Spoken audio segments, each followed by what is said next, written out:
Tutor kita. Mabuhay! Welcome to Bugallon. Bugallon. The municipality of Bugallon was formerly called Salasa, which means a part of a wooden house where the floor is attached to. In the Spanish colonial era, the Spanish authorities established the town center in Poblacion, now Barangay Salasa. Because of flooding and erosion, the town center was later transferred to Barangay Anagaw.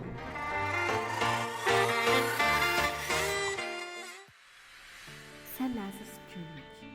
Father Antonio Perez founded the Salasa Parish in 1714 and built a church from 1720 up to 1733.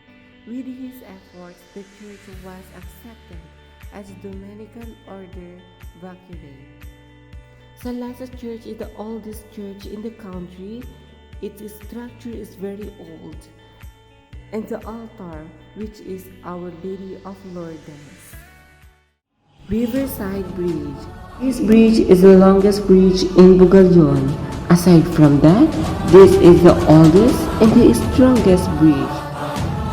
The Mount Zion Pilgrim Mountain is situated at Barangay Lagit Padilla, Bugallon, Pangasinan. Perhaps there are thousands of people which visit the place annually. It maintains a chapel and a retreat house where occasionally some retreat events are held. You will pass by the 14 stations of the cross before you reach the retreat house and the chapel at the top of the hill.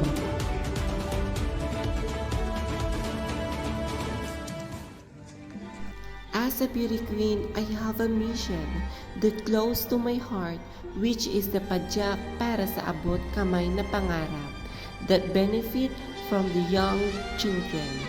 Because I believe that the youth is the hope of our nation. I believe that education is a fire of their torch to light their path in the better future.